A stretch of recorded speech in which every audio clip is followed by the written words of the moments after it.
What's up guys, Clayton Yates here. Today I'm going to show you a spare tire kit that it's a new kit, just came out for a lot of the modern cars that don't come with a spare tire, so this would be something to replace like run flats, something like that. So let's go over the kit and I'll show it to you.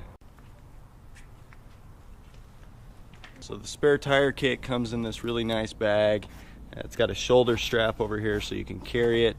It's also got a handle here at the top, and then this zipper. As soon as you open up the spare tire kit, there's some instructions here.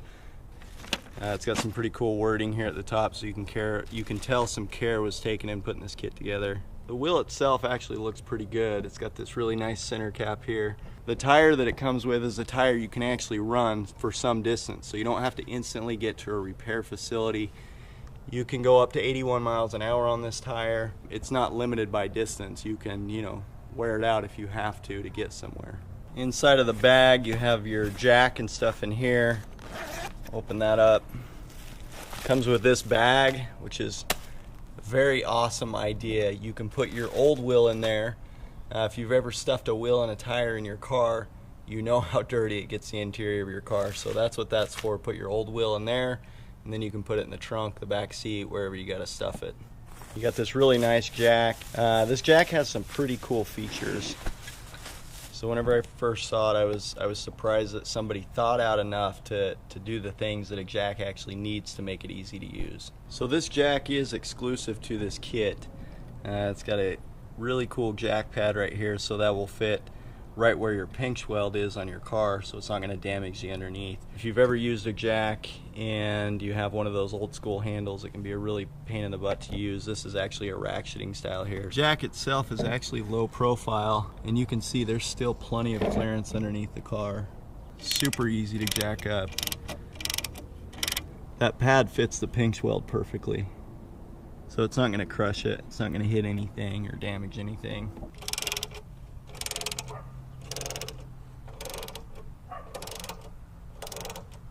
Inside of this little bag that's right in where the jack was, inside of here, has your lug wrench inside of it. And the lug wrench itself is actually pretty well thought out because it has a couple different sizes in there. It's extendable, so you can get more leverage if you need. So here's the lug wrench. It's extendable, so it actually easy to store, and then you can open it up and get the leverage you need to get the lug nuts busted loose. Another cool feature is it comes with the lug nuts. The wheel itself, to fit all the different sizes of cars it does, these have to be pretty small in diameter so that it has the strength that the wheel's not going to break. So whenever you hit the gas, if it's in the rear or something, it's not going to strip the lug nuts off. So these lug nuts right here actually fit in there properly. You have the clearance you need to get them in and out. The factory lug nuts probably in most applications won't fit in those holes, so you're going to need those. And then it comes with these different sockets right here. They're different sizes, so one socket has two different sizes to it, so that's pretty cool. So it'll fit a lot of different applications. With the extendable lug wrench, these are actually pretty easy to bust loose. Quick getting the wheel off. Got all of our old lug nuts there. Jack there. Jack didn't take very long to get the car jacked up. Wheel came right off. And we'll put the new one on.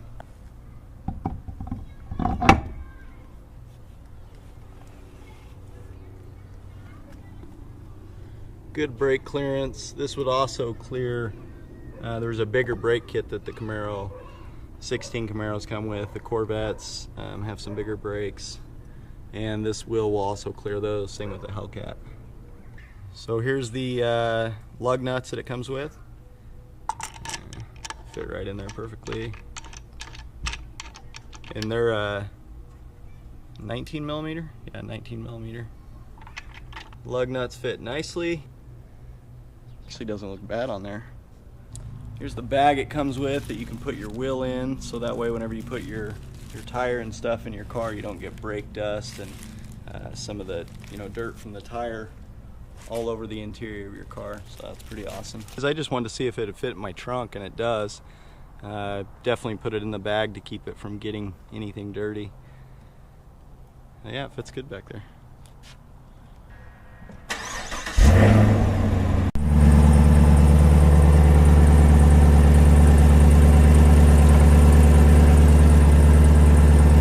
You got the clearance for the diameter as well as the clearance in between the caliper and the rim spoke.